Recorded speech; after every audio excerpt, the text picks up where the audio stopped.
आप सबको मेरा नमस्कार। पहले एक वीडियो देख लीजिए और उसके बाद ये संक्षिप्त एक मीडिया बाइट जो देनी है वो की जाएगी।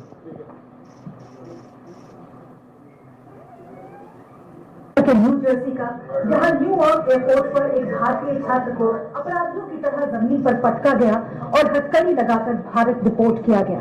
इस दौरान छात्र चिल्लाता रहा कि मैं पागल नहीं। घटना का वीडियो भारतीय मूल के अमेरिकी बिजनेसमैन कुणाल जैन ने सोशल मीडिया प्लेटफॉर्म एक्स पर शेयर किया। वीडियो शेयर करते हुए जैन ने लिखा, मैंने न्यूयॉर्क एयरपोर्ट पर एक युवा भारतीय छात्र को हथकड़ी लगाकर रोते हुए अपराधी की तरह ट्रीट होते देखा। वो अपने सपनों को सच करने आया था, किसी को नुकसान पहुंचाने नहीं। एक एनआरआई होने के नाते मैं खुद को कमजोर और टूटा हुआ महसूस कर रहा हूँ।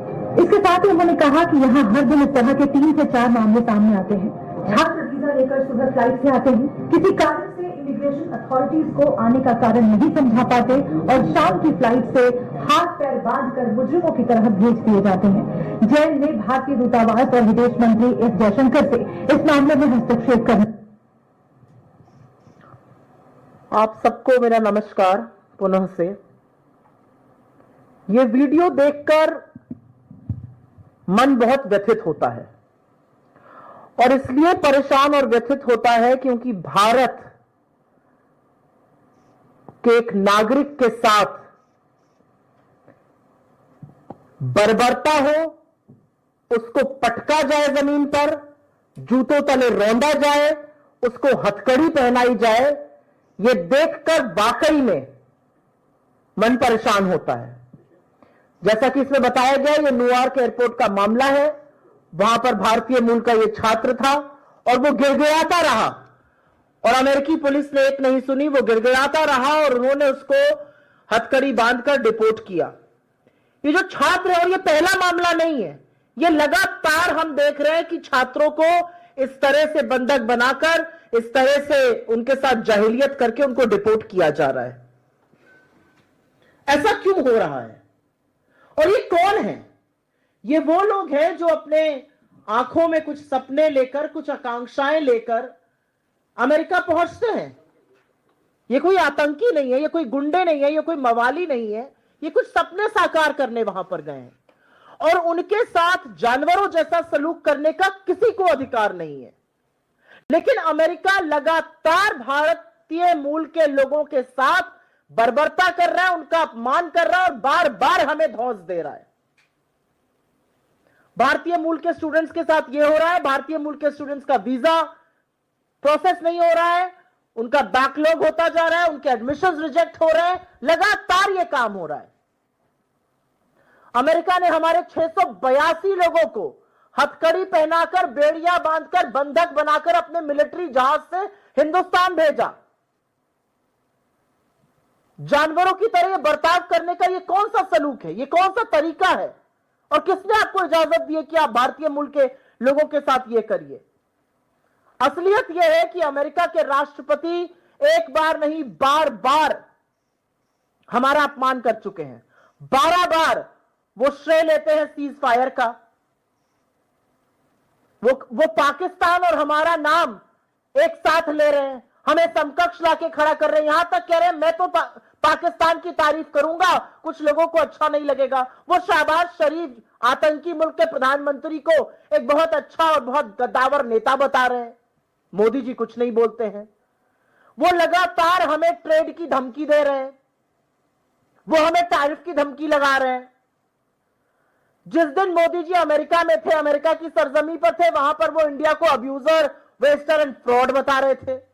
हमारे प्रधानमंत्री यहां से गए, अब जैसे भी गए, बिना बुलाए गए, लपके गए, जो भी गए, उनको वो गेट तक लेने नहीं आए, बाकी सबको लेने आते हैं। क्यों हमारे देश की इस तरह से तौहीन की जा रही है? हमारे जो दुश्मन देश है, उनको जो सप्लाई करता है हथियार, ड्रोन वगैरह, टर्की के साथ वो डील्स कर रहे हैं। उनका कॉमर्स सेक्रेटरी हमको धमका कर कहता है अब रशिया से नहीं खरीदिया गया, अब हमसे खरीदना पड़ेगा आपको हथियार। वो एक धमकी धौंस हमें देते हैं, आप सस्ता तेल कहीं और से नहीं खरीदिए, हमसे खरीदिए, हम अपनी डीलें बंद करने को तैयार हैं। ये कौन सा रवैया अमेरिका अपना रहा है? और असलियत यह है कि हमें जो बातें पता चलती हैं वो इससे बहुत इतर है। हमें तो बताया जाता है व्हाट्सएप पर, हमें तो भक्तों की मंडली, और माफी के साथ कहती हूं आपके जैसे टीवी चैनल तो हमें रोज बताते हैं डंका बज रहा है, यहां तो बैंड बज रहा है, हिंदुस्तान के नागरिकों पर डंडा बरसाया जा रहा है, लाठियां बरसाई जा रही है। कहां डंका बज रहा है? डंका व्हाट्सएप में बज रहा है। यह असलियत है। और हमारी सरकार की तरफ से सुई टपक सन्नाटा। हमारी सरकार एक स्टेटमेंट लगा के कहती है अमेरिकन स्टूडेंट्स जो है वहां पे गए इंडियन स्टूडेंट्स, वो वहां के लॉज का पालन करें, कैंपस पर अच्छे से बर्ताव करें, इसलिए आपको चुनकर शासन में बिठाया था। एक प्रधानमंत्री की क्या जिम्मेदारी होती है? भारत के सम्मान को, भारतीयों के सम्मान को पैरों के तले अमेरिका रौंद रहा है, बूटों की के नीचे हमारे लोग रौंदे जा रहे हैं। एक प्रधानमंत्री की क्या जिम्मेदारी है? जाकर झपिया पपिया करना, लपक लपक के ट्रंप को और कभी बाइडेन को गले लगा लेना। इस देश के प्रधानमंत्री की जिम्मेदारी है कि अगर हिंदुस्तान की या हिंदुस्तानियों की कहीं भी तौहीन हो, हमारा सम्मान हो, हमारा अपमान हो, तो उसके खिलाफ खड़े होकर मुस्तैदी से बोले। हमें व्हाट्सएप पे बड़ी बड़ी बातें बताई जाती हैं। क्या फायदा हुआ आपकी इस नीति का? आप तो हाउडी मोदी, नमस्ते ट्रंप, कोरोना होता रहा, आप नमस्ते ट्रंप कराते रहे, हाउडी मोदी कराते रहे। आपने तो वहां जाकर प्रचार भी कर डाला, आपकी बात ट्रंप सरकार भी कर डाला। फायदा क्या हुआ इन सब चीजों का? आज असलियत यह है कि हिंदुस्तान का लगातार अपमान कर रहा है America.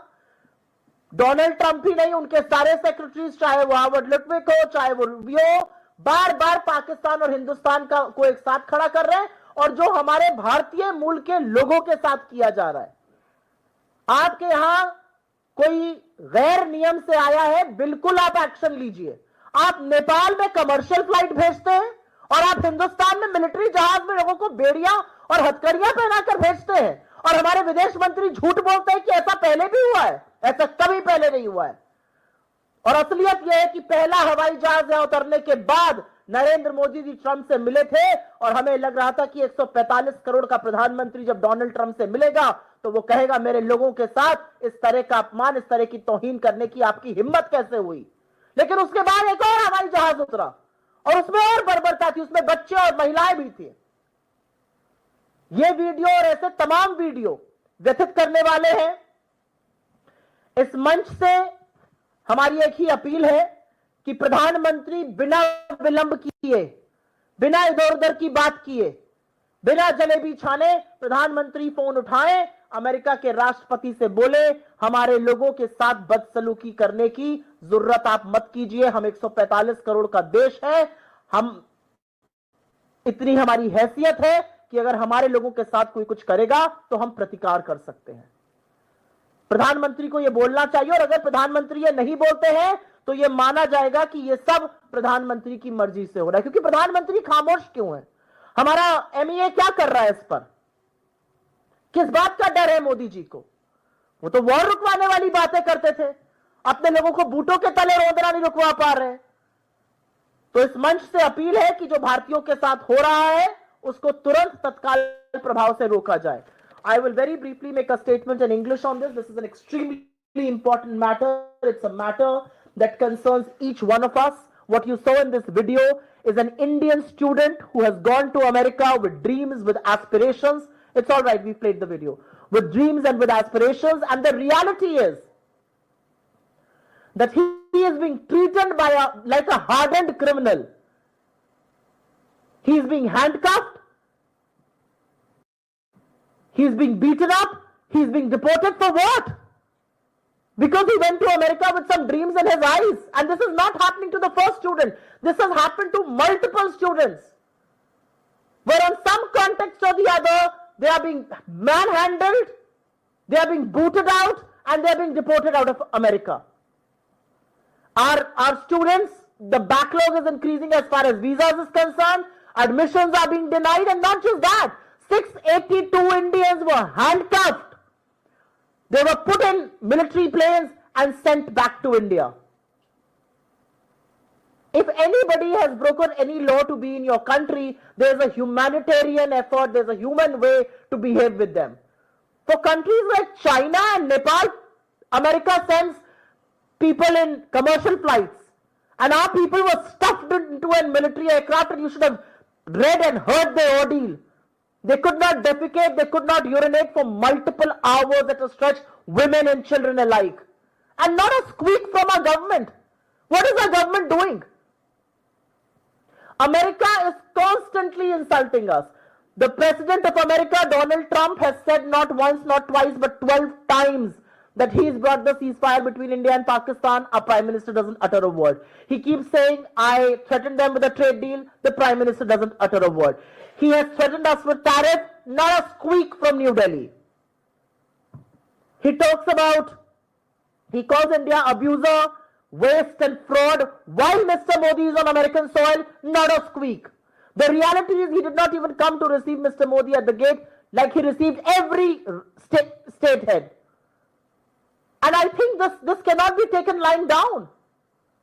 America is treating India and Pakistan in one breath. We are not equals. And how dare America think that India and Pakistan are equals? India is a thriving democracy. India has made huge strides. Pakistan is a terror state. From Osama bin Laden to Masood Azhar to Hafiz Saeed to Dawood Ibrahim, each one of them is harbored in Pakistan. They are being entertained. Red carpet is being rolled out in America for them. What on earth is going on? And what is our government doing about it? And what is the Prime Minister meant to do is a very basic question we are raising. Is the Prime Minister of India meant to go and hug state heads? No. He is supposed to put India's interest. He is supposed to raise his voice if India or Indians are being humiliated anywhere in the world. Why is he keeping quiet? We see multiple WhatsApp forwards and multiple social media posts that call us Vishwa Guru. How does it matter what sort of global influence we have if we cannot raise our voices for our own people? And quite frankly, there's a huge question being raised on our depleting global influence as well. Given the fact that we are completely cornered and not one big nation is standing with us, a lot of them seem to be siding with Pakistan. So the reality today is that amidst all of this, where is the Indian government? Indians are being ill-treated, Indians are being deported, Indians are being manhandled, Indians are being beaten up, young Indian students. And the government of India is completely missing in action. There'll be one press release that will come which will say, students should adhere to rules of universities. Is that how meek you have become? And imagine the days, Devyani Khobregare हमारी राजदूत थी, उनके साथ America ने दुर्व्यवहार किया था और हमने पूरी तरह से उनके साथ खड़े रहे, उनको इम्यूनिटी करी, उनको परमानेंट एक मिशन यूएन पे भेजा और यहां पर हमने उनके दूतावास, अमेरिकी दूतावास के खिलाफ एक्शन लिया था. ये करना होता है आपको. आप चुप कैसे बैठे हुए हैं? When will the Prime Minister of this country rise to the occasion and protect the honor and dignity of Indians? That's the only question we are raising. If you have any questions pertaining to this, I'm willing to take them.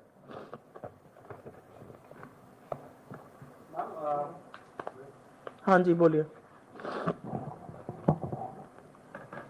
Ma'am, कल सरकार ने जिस तरह से 11 साल की जो उपलब्धि आपने बताई, आपको लगता है कि उसमें विदेश नीति जिस तरह से आप बात कर रही हैं वो फेल रही 11 साल में या बेहतर रही? क्योंकि जिस तरह से आपने ये भी इशू उठाया, उस पर आपकी क्या प्रतिक्रिया है? क्योंकि उनकी तरफ से तो सराहनीय रहा 11 साल.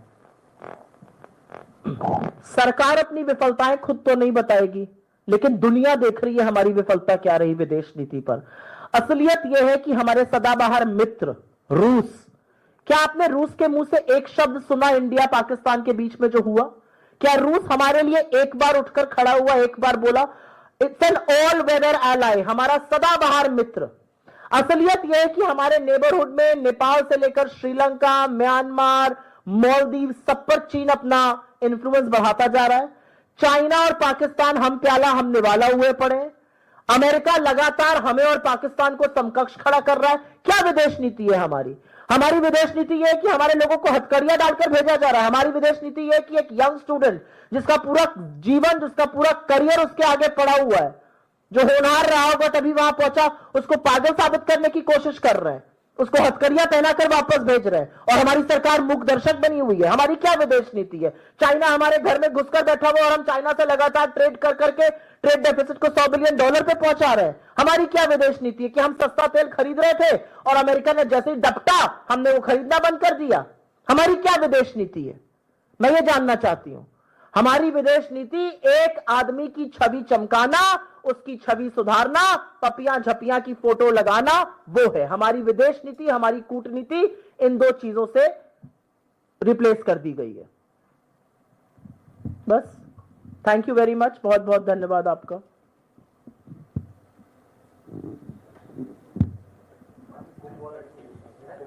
क्या है सवाल? एक रिपोर्ट आई है मैम कुंभ की मौत के आंकड़ों को लेकर, जो जानकारी सरकार ने दी थी उसमें 37 लोगों की मौत बताया था, और अब जो रिपोर्ट सामने आई है, रिपोर्ट के अनुसार 82 लोगों की मौत की पुष्टि हुई है। इस पर आपका क्या है? मैंने भी वो रिपोर्ट सवेरे पढ़ी और मैं काफी व्यथित हुई, क्योंकि मैंने उस तरह का आक्रोश ही नहीं देखा जो देखना चाहिए था। कुंभ में जिस तरह से 18 से 20 घंटे उस भगदड़ के बाद उत्तर प्रदेश का प्रशासन, उत्तर प्रदेश के मुख्यमंत्री गायब हो गए थे, लीपापोती की कोशिशें की गई थी, मीडिया को ढाल बनाकर इधर उधर की बातें कहराई जा रही थी, और एक अन्य जगह जो भगदड़ हुई थी उसको भी छुपाने का प्रयास हो रहा था। सरकार ने तब यह स्वीकारा था, उत्तर प्रदेश की सरकार ने, कि 37 लोगों की भगदड़ में मौत हुई है। और बीबीसी की जो पड़ताल है वो 100 परिवारों से ज्यादा 11 राज्यों में, और मुझे लगता है 50 डिस्ट्रिक्ट्स में, 50 जिलों में वो 100 परिवारों से ज्यादा मिले हैं। और उनके पास ये पुष्टि है कि 82 मौतें हुई थी। 37 जिसको सरकार ने माना था उनको 25-25 लाख का मुआवजा मिला था, लेकिन जो बाकी लोग थे, खबरें ये हैं और लोगों ने पुष्टि की है कि 5-5 लाख का कैश देकर उनसे यह कहलवा दिया गया था कि मौत किसी और कारण से, बीमारी वगैरह से हो गई है। तो आज सवाल इस बात का है कि यह खबर आने के बाद क्या उत्तर प्रदेश की सरकार बाहर आएगी, स्पष्टीकरण देगी, माफी मांगेगी, यह गुनाह, यह पाप क्यों किया गया? और एक बात यहां पर यह भी बता दूं, इससे पहले कि उस रिपोर्ट की विश्वसनीयता पर सवाल उठाया जाए, जिन लोगों ने यह पुष्टि कर पाए हैं, जिन्होंने सबूत दिए हैं 5-5 लाख कैश मिलने के और साइन करने के, उन्हीं को उसमें लिया गया है। जो परिवार, जो 100 परिवार ये सबूत नहीं दे पाए थे, उनको इंक्लूड नहीं किया गया। उसके बावजूद मरने वालों की संख्या 82 है। और जिस तरह का सुई टपक सन्नाटा सरकार में और अधिकांश मेन स्ट्रीम मीडिया में, लेगेसी मीडिया में छाया हुआ है, वो अपने आप में बहुत सारे सवाल खड़े करता है। धन्यवाद जी।